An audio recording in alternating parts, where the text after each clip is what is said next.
সুপ্রিয় দর্শক, বর্তমান শীতকাল, এই শীতে মুরগির মৃত্যুর হার থাকে অনেক বেশি। যেমন গ্রোথ রেট থাকে কম, তেমনই মৃত্যুর হার কিন্তু অনেক বেশি থাকে, যা আমরা কিন্তু গ্রামীণ অঞ্চলে যারা ছোটোখাটো খামারি তারা কিন্তু খুব ভালোভাবে বুঝতে পারি। আমাদের মুরগি ঝেমায়, অসুস্থ হয়, চুনা পায়খানা, রক্ত আমাশা, এগুলা কিন্তু অনেক সময় দেখা যায় যে তীব্র আকারে ধরে।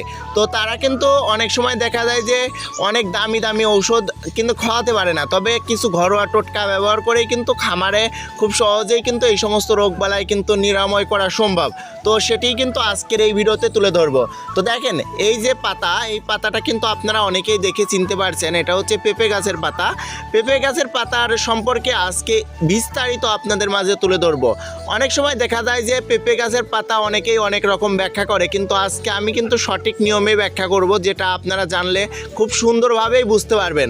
তো আমি পেঁপে গাছের পাতা সম্পর্কে এখন একটু বিস্তারিত আপনাদেরকে বলি। পেঁপে গাছের পাতা অনেক সময় দেখবেন যে মুরগি ঝেমাচ্ছে, অসুস্থ হচ্ছে, সেক্ষেত্রে যদি আপনারা যদি পেঁপে গাছের পাতাটা যদি খাওয়ান, মুরগি কিন্তু ঝেমানো রোগের যেই সমস্যাটা সেটা কিন্তু খুব সহজেই কিন্তু সমাধান হয়ে যায়। মুরগি কিন্তু মুখ থুবড়ে অনেক সময় দেখবেন যে ঝেমাচ্ছে, সেক্ষেত্রে যদি আপনারা যদি পেঁপে গাছের পাতার রস যদি মুরগিকে খাওয়াতে পারেন, একটুখানি যদি আপনারা যদি মুখের মধ্যে যদি দিয়ে যদি খাওয়াতে পারেন, তাহলে কিন্তু দেখবেন জাদুকরিভাবে মুরগি সুস্থ হয়ে যাবে। তো এই পেঁপে গাছের পাতার রসটা কিভাবে করবেন সেটা আপনাদেরকে সঠিক নিয়মটা দেখায়। তো দেখেন, এই যে এখানে হচ্ছে আমরা একটা গুগলি নিয়েছি, গুগলির মধ্যে আমরা এই যে পাতা, পেঁপে গাছের পাতা, সেটা আমরা দিয়ে হালকা করে এটা রস করে নিব। আপনারাও রস করবেন, আমরা একেবারে প্র্যাকটিক্যালি আপনাদেরকে দেখাবো, এই জন্য এই ভিডিওটা একটু লম্বা হতে পারে। অবশ্যই শেষ পর্যন্ত দেখবেন, এই ভিডিওটা অবশ্যই শেষ পর্যন্ত দেখবেন, কারণ এই ভিডিওতে আপনাদেরকে ডিটেলস সমস্ত কিছু বুঝাই দিব, যা আপনারা আগে কখনোই দেখেন নাই, আগে কখনোই বোঝেনও নাই। আজকে সঠিক নিয়মটাই আপনারা দেখে নিতে পারবেন। তো দেখেন, এখানে হচ্ছে আমরা এই পেঁপে গাছের পাতার রসটা কিন্তু দেখেন এই যে করে নিলাম। এখানে দেখেন আমরা 1 পোয়া পরিমাণ পানি নিয়েছি, বিশুদ্ধ পানি, এটা হচ্ছে গরম পানি নিয়েছি। দেখেন এই যে এখানে হচ্ছে রসটা করে নিচ্ছি পেঁপে গাছের পাতার।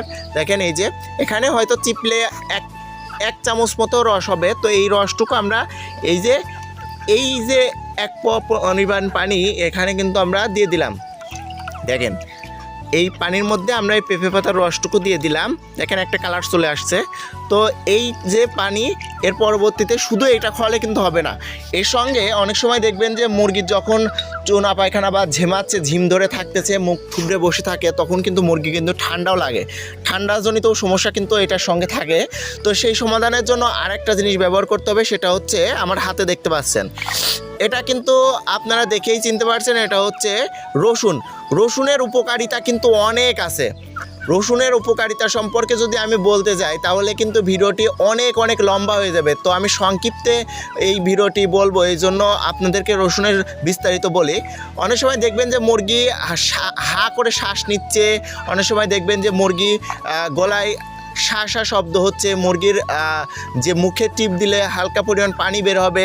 তো সেক্ষেত্রে যদি আপনারা যদি এই যে রসুন দেখেন, এই যে এখানে হচ্ছে আমরা যতটুকু পানি নিয়েছি 1 পোয়া পরিমাণ, এই 1 পোয়া পরিমাণ পানির মধ্যে 3 কোয়া রসুন, দেখেন এই যে 3 কোয়া রসুন যদি আমরা যদি বেটে রস করে নিতে পারি, দেখেন এই যে সুন্দরভাবে এটা রস করে নিব, বেটে রস করে নিব। যদি আমরা যদি এইটা যদি সুন্দর করে রস করে যদি আমাদের মুরগিকে, দেখেন এই যে রস করে নিলাম, এই যে রস করে এই যে দেখেন এইটা যদি আমরা যদি এভাবে যদি করে নিয়ে যদি আমরা আমাদের মুরগিকে যদি খাওয়াতে পারি, তো দেখতে পাচ্ছেন আমাদের মুরগি কিন্তু একটা খাবার খাচ্ছে। এই যে পানি আমরা তৈরি করলাম, এই পানির মিশ্রিতে খাবারটি তৈরি করা, তো আমরা এভাবেই কিন্তু আমাদের মুরগিকে খেতে দিচ্ছি এবং আমরা মুরগিকে সুস্থ রাখতেছি। আর দেখেন এই যে আমরা এখানে কিন্তু আবদ্ধভাবে রেখে দিয়েছি আমাদের মুরগিকে আপনাদেরকে দেখানোর জন্য। তো আশা করি বুঝতে পারছেন। যদি কোনো কিছু যদি না বোঝেন অবশ্যই কমেন্ট করবেন। তো আজকে পর্যন্ত দেখা হচ্ছে পরবর্তী এক ভিডিওতে, ততক্ষণ ভালো থাকবেন, সুস্থ থাকবেন, আল্লাহ হাফেজ।